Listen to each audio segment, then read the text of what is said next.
kasih Pak Sunu dan Gio telah berpartisipasi. Selanjutnya Ibu akan membuka pertanyaan lagi. Kalau ada yang ingin bertanya secara langsung di chat, di grup chat masih belum ada yang bertanya. Barangkali memang ingin bertanya langsung begitu ya, supaya lebih ekspresif. Silakan. Ya, baik. Terima kasih kesempatannya. Saya Aulia Novitasari dari Angkatan 2017. Ya, silakan Aulia. Terima kasih Bapak atas materinya.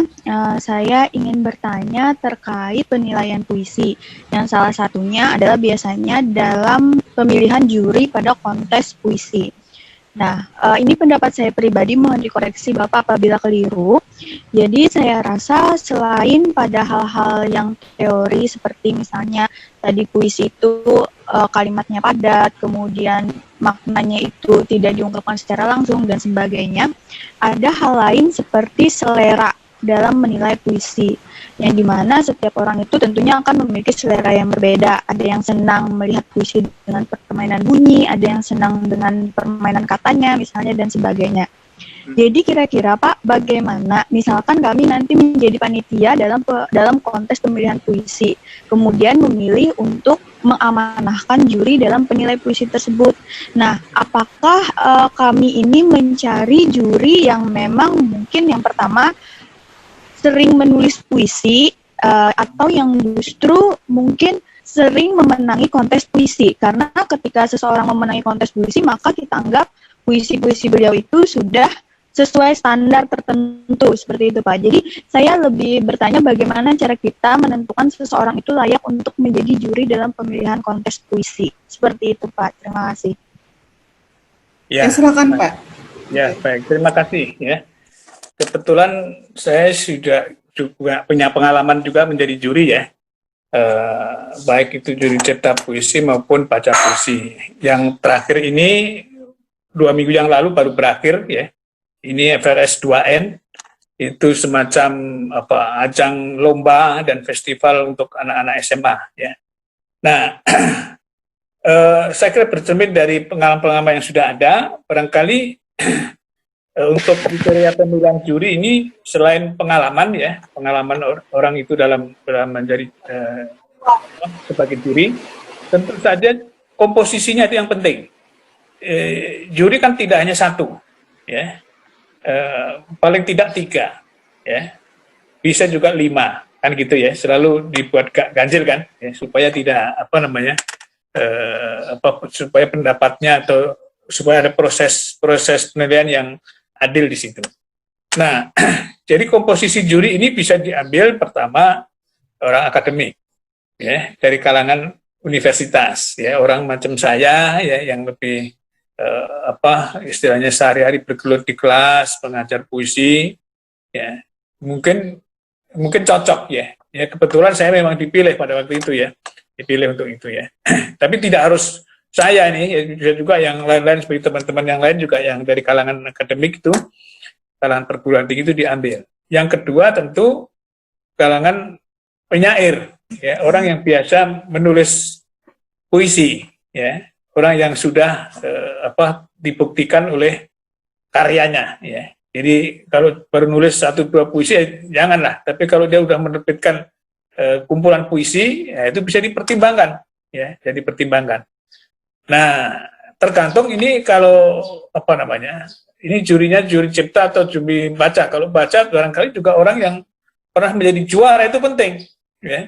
Karena orang yang menjadi juara itu penting, ya. Artinya jurinya itu memang sudah pernah melintang di kompetisi, saya kira itu, dan sudah teruji.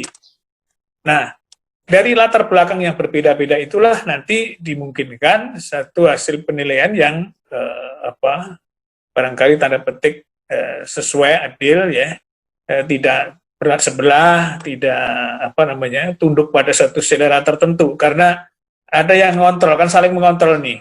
Jadi kalau ada yang cenderung lari ke A, ada yang mengingatkan nih orang-orang yang akademik ini, oh nggak bisa begitu ini, ya. Ini tergantung dari aliran apa yang kita pegang nih, ya. Kalau kita hanya mendasarkan pada gaya atau masa romantisisme, mungkin puisi ini bagus, ya. ya apa namanya perasaannya yang menghibah-hibah itu digambarkan sedemikian rupa.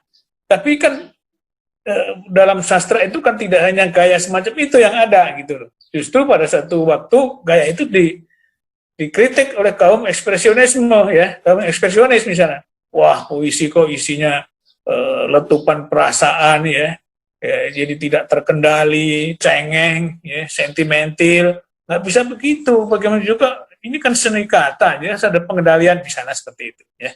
Jadi dari juri yang berbeda-beda latar belakangnya ini nanti akan muncul satu penilaian ya, yang barangkali prosesnya barangkali melalui satu perdebatan, tapi nggak apa-apa di ujung akan ada hasil yang seperti yang diharapkan. Tapi kalau tiga jurinya itu satu warna gitu ya agak susah juga nanti. Ya. Jadi dia akan cenderung memilih misalnya puisi yang yang menjadi kesukaan dia. Tapi toh kriteria sebetulnya sudah ditentukan ya dalam menulis puisi. Jadi kalaupun toh ada yang sama barangkali kriterianya kan sudah ditentukan sebelumnya ya. Ada kriterianya apa itu misalnya dari secara tematik bagaimana gitu ya. Kalau dari segi pengungkapannya seperti apa ya. Dari segi originalitasnya ya, kebaruan dan seterusnya. Saya kira itu ya. Oke, itu jawaban saya. Baik, terima kasih Pak. Ya, mungkin kita ke pembahasan puisi dulu ya Pak Sunu ya. Nanti kalau ada waktu kita akan kembali membuka sesi tanya jawab. Ya, baik, terima kasih Bu. Kita tiba pada sesi mengomentari puisi-puisi teman-teman ini ya. Saya sudah membaca ya hampir semua saya kira ya. Tadi sudah saya sebutkan ya ada 48 penulis ya, 69 puisi yang ditulis. Jadi ada yang menulis 1, ada yang menulis 2, ada yang menulis 3. Nah, tadi saya juga sudah secara terus terang mengatakan tadi ketika Anugrah bertanya tadi saya langsung teringat pada puisi dia ya. Dari sekian puisi yang itu ya, itu terkesan saya ya karena puisi itu pendek ya. Kemudian diksinya juga bagus ya dan terkontrol saya kira gitu ya. Nah ini tidak berarti yang lain tidak bagus ya. Jadi secara keseluruhan terus terang ya 69 puisi ini kan sudah ada tulis dengan ya katakanlah dengan sungguh-sungguh ya dengan sungguh-sungguh. Tapi perkenalkan saya ingin izinkanlah saya ingin memberikan tanggapan ya. Mungkin barangkali pertama-tama justru dari segi kekurangannya ya, supaya ini menjadi perhatian kita ya. Begini, bagaimanapun juga orang menulis puisi atau seorang penyair itu harus kuyup dengan kata, ya, harus akrab ya dengan kata. Nah. Juga harus akrab dengan kaidah. Ya, kita tidak bisa menafikan itu ya. Kita tidak bisa mengabaikan itu. Nah, dari sekian puisi yang saya baca ini masih banyak saya kira yang harus dibetulkan ya dari segi ejaan, dari segi penulisan dan seterusnya. Nah, karena masih ada waktu saya kira ya, sebelum ini jadi buku ya masih harus bisa diperhatikan. Jadi misalnya seperti kata tahu, T-A-U misalnya gitu ya. Apa harus begitu gitu ya. Apa tidak harus, bukannya tahu misalnya gitu ya. Kemudian juga penulisan-penulisan yang lain seperti tadi saya sebut menjijikkan gitu ya. Itu ada yang tulis menjijikkan, kayaknya kurang satu. Yang ini tetap penting ya. Tetap penting, ini teknis memang teknis, tapi justru kita yang kecil-kecil seperti ini harus kita perhatikan gitu ya. Jadi menjijikkan, misalnya seperti itu. Ke tangan, kemana, ke dalam, ya. Itu penulisan-penulisan yang harus disesuaikan dengan kaidah ejaan kita gitu. Ya. Jangan ke tangan dijadikan satu, kemana dan ke dalam jangan disatukan itu harus dipisah ya. Ke di situ kan preposisi ya. Nah sebaliknya juga ada kata diiringi, ya. Tapi di situ ditulis dipisah. Di spasi itu seiringi. harusnya tidak seperti itu ya, diiringi itu jadi satu kata, kan dinya itu kata kerja awalan ini ya, diiringi, dipaksa. Ini juga ada yang menulis seperti itu ya. Nah, saya kira yang seperti ini masih saya jumpai banyak nih di dalam puisi ini ya, relatif banyak, sehingga nanti kalau ada waktu itu bisa dikoreksi lagi, diedit lagi supaya menjadi betul. Itu yang pertama. Yang kedua mengenai diksi. Ya. Saudara-saudara sekalian mengenai diksi. Coba perhatikan juga. Saya nggak tahu, mungkin barangkali ada kata daerah, saya kira ya. Saya cari di kamus soalnya tidak ada. Jadi kata pegut itu artinya apa itu ya? Memegut. Karena ada puisi, saya lupa ini di puisi siapa ini ya. Ada kata memegut. Itu apa ya? Barangkali di daerah Kalimantan di sini ada kata daerah tertentu yang kata dasarnya pegut barangkali ya. Tapi kalau misalnya tidak ada, itu harus menjadi apa? Di bawahnya harus diberi catatan kaki barangkali ya, pegut ya. Ya, saya lupa itu puisi siapa ya. Ya kalau kemana tadi itu ada di puisinya Beling Cinta itu ya, misalnya ada juga ya. Disayangi kah, misalnya ya, kahnya dipisah, misalnya seperti itu di puisi Beling Cinta itu ada itu ya. Lalu tahu itu juga di beberapa puisi Aulia Rahmah Maeta puisi juga ada itu, silahkan tahu ya, yang saya kira harus diperbaiki. Juga di puisinya si Ayu Anindya, itu di sini juga disambung, harusnya dipisah, di dada disambung, harusnya dipisah. Di mataku itu dipisah, seharusnya disambung di mataku ya. Lalu bisikan, ya, padahal yang dimaksud bisikan. Nah ini jadi K2, K1 ini menjadi penting nih saya kira. Ya. Nah, kemudian ya di tempat-tempat lain saya kira masih.